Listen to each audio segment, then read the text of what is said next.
Hey, and welcome to the Short Stuff. I'm Josh, and there's Chuck, and it's just us right now, but that's okay because we have a third and fourth man with us today in the form of Jerry and Dave. That's right. I sense their presence. I do too. And they're guiding us on. They're saying, come on, you guys, you can finish the short stuff. It's going to be a good one. I can feel it, Chuck. I think we're going to be okay. We just demonstrated a really weird phenomenon pretty well, if you ask me. I think we did a great job just now. Everyone's saying so. But we just demonstrated this weird phenomenon called the third man syndrome. There's an author named John Geiger who, for some reason, changed syndrome to factor, but that's typically what it's called, is third man syndrome. And like I said, it's weird, Chuck. Take it away. Yeah, it has nothing to do with the movie The Third Man. Which was good. Great movie. And immediately when you sent this along and I saw the title, I thought it might have something to do with that. And it doesn't have to be a man. It really should be the third person syndrome. Sure. But it is this phenomenon that has been, talked about by many people over hundreds of years, where someone is in dire straits. Oftentimes it's like somebody sort of like a mountaineer or somebody in the wilderness that's lost and struggling to survive, but not always, as we'll see. And when they're at their sort of worst moment, maybe worst low point, they get a sense that someone else is there. And again, it's not always the third person. If they're alone, it's just technically the second person. Sure. But it's just somebody there kind of urging them on. But it's not just like, oh, I got this weird feeling. Like it's a real serious, tangible thing. Yeah, like whatever sense you have when there's somebody sitting next to you and there is a person sitting next to you, it seems to be the exact same type of feeling and level of feeling and all that. Yeah, it's not like this weird kind of like thought a little bit here or there. It's like sensing another presence. And the first person to ever really kind of document this was Ernest Shackleton. Surely he was not the first person to experience this, but he was the first person to write about it. And his experience is just nuts in and of itself. Yeah, we talked about this guy before. It was a British expedition to Antarctica in 1914/15, trying to get to the South Pole. It was his third try, and he's trying to establish a base there. And his ship got trapped in sea ice. They tried to kind of ride it out, but eventually the ice kind of came together. And I mean, this just shows how forceful, like, creeping ice can be. It kind of crushed the boat. Yeah. And they abandoned ship, set up camp on other ice, and stayed there initially for 4 months on this ice.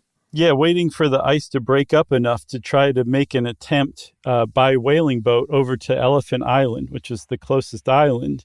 And they made it. They rode for 6 days before they reached Elephant Island, which was great. They weren't on the ice anymore, but they were on a deserted island. Which is probably cold. Yeah, I'm thinking it's pretty cold too. Yeah. And again, this is 1914. They're not like, picking up the sat phone and saying like, hey, can somebody come get us? Like they've got a real problem here.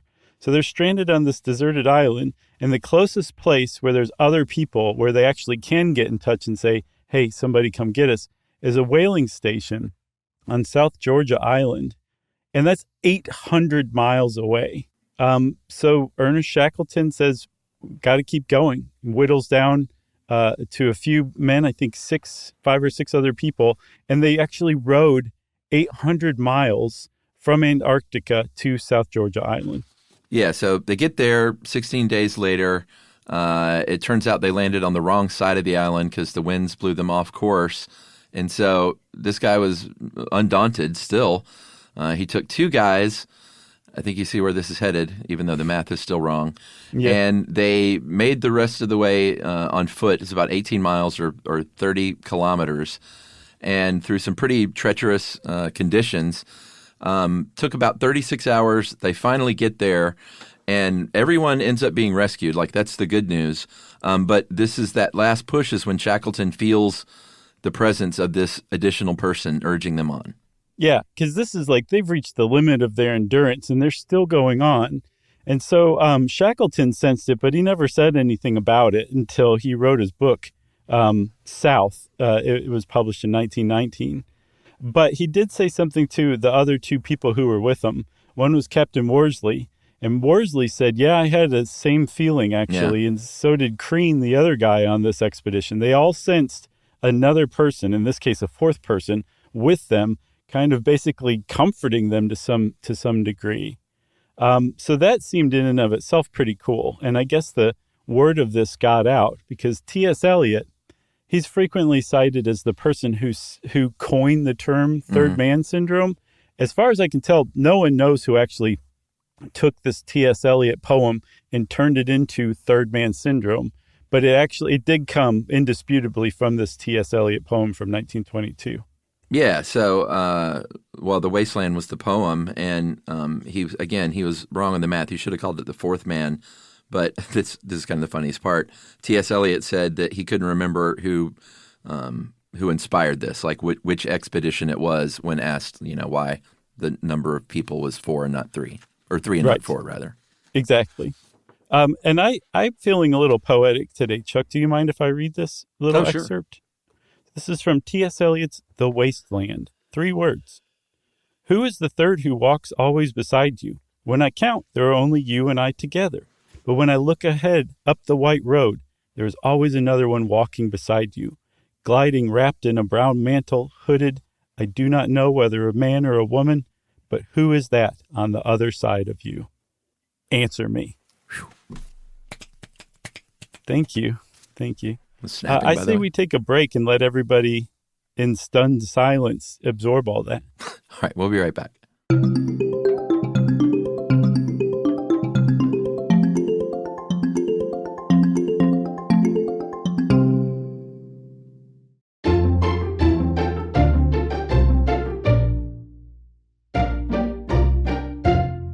All right, so that's the third man syndrome, Shackleton's version, but it's happened a bunch. Like we said, there was a collection by John Geiger called The Third Man Factor that you mentioned earlier from 2008, where he, dug up a bunch of these stories, and we're going to go through some of them right now. Yeah, I mean, it's quite a feat that he got all these together because they were definitely few and far between. One of the first ones that he mentions is a guy named Frank Smythe, who made a solo attempt to summit Everest. He would have been the first back in 1933. And he got close, but he didn't make it, and he realized he had to turn back. And his second man during this attempt was so real to him that at one point he actually turned to offer them food before he realized that there was no one there. So, this can be a pretty tangible presence, a tangible, intangible presence, essentially. Yeah, I mean, I've seen this in movies, and they don't call it out as, third man syndrome, but I've definitely seen these scenes, where there's an unseen person and they look and then they're not there, Yeah. But in a comforting way, not like, I was going to spoil that Nicole Kidman movie, but I guess I won't do that. Right. Not in a horror movie kind of way. No, for sure. But there was another guy, a climber, again, named Joe Simpson. This was 1985. He was climbing in the Peruvian Andes and he broke his leg, so he was in really bad shape. And he wrote a book called Touching the Void where he talked about obeying this voice, like guiding him. And a lot of times that's what happens. It's not just like, you can do it, but like go this way kind of thing. And if you're in this situation, after reading all this stuff, I would be wise to go in whatever direction your invisible person is telling you to go. Yeah, obey the voice, I think, is the upshot of all this. Yeah, he was guided to safety by his voice.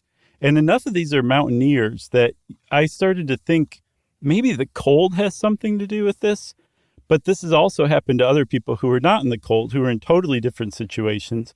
Yeah. Very famously, out of the 9/11 attacks, 2 people who survived reported experiencing third man syndrome. One was Ron DiFrancesco, who was the last person out of the South Tower before it collapsed. He was led down while everybody else was going up and actually went through fire, like 3 stories of fire, to get to safety, and it was because he was being urged on. And then there was another woman, Janelle Guzman McMillan, who was actually trapped in the rubble of the North Tower, and she had a similar experience too. Yeah, and again, it's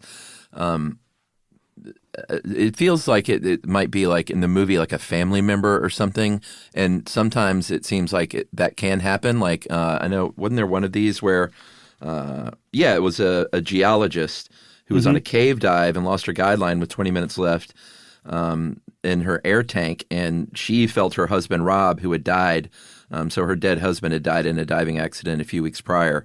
So he appears. So sometimes it's like a known individual. Yeah, and Janelle Guzman McMillan, I read, she didn't think hers was a family member, but she considered it a guardian angel, and its name was Paul. Oh. So they do get names sometimes, even if you don't know them. I would name mine. What would you name yours? I don't know.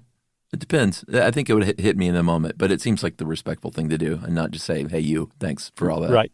Yeah. And just a little word of advice. If you can't come up with a name, just go with Tim. Tim? That's pretty good. Scientifically, I mean, you might be wondering, like, well, what's happening here? And no one really knows. It's kind of one of those things where they think it may be some like hardwired innate instinct that just kind of kicks in. Obviously you can't study something like this. And if it is hardwired, we may all have it, but luckily most of us aren't ever in that situation, Right. Like you not only have to be in this limit of your endurance, life or death situation, you also have to survive it to come back and tell everybody about it too. So you would imagine like this is a pretty small population of people, yeah. Right? I mean, clearly just from the few stories that John Geiger was able to collect. Did you see the thing about the bicameral mind? No. Theory? So remember our episode on the bicameral mind from Julian Jaynes? And basically, just for people who aren't familiar, this is a hypothesis that all the way up until like the Bronze Age, people hadn't fully become conscious like we think of consciousness today. And so the voices in their head that we call an inner dialogue, where we know we're talking to ourselves, to them, this was the gods speaking to them, guiding them, instructing them. So this idea is the third man syndrome is kind of this vestigial bicameral experience that people used to have, where what seems like something outside of your mind is helping you, urging you on, guiding you, but really it's just another part of your mind that gets kicked in. Yeah, I love it, which kind of jives with the first theory anyway. It's not like that doesn't cancel it out, right?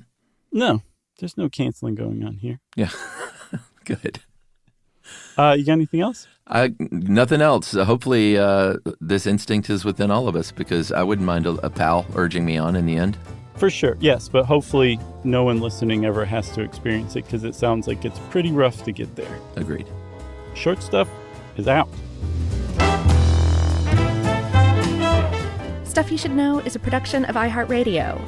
For more podcasts from iHeartRadio, visit the iHeartRadio app, Apple Podcasts, or wherever you listen to your favorite shows.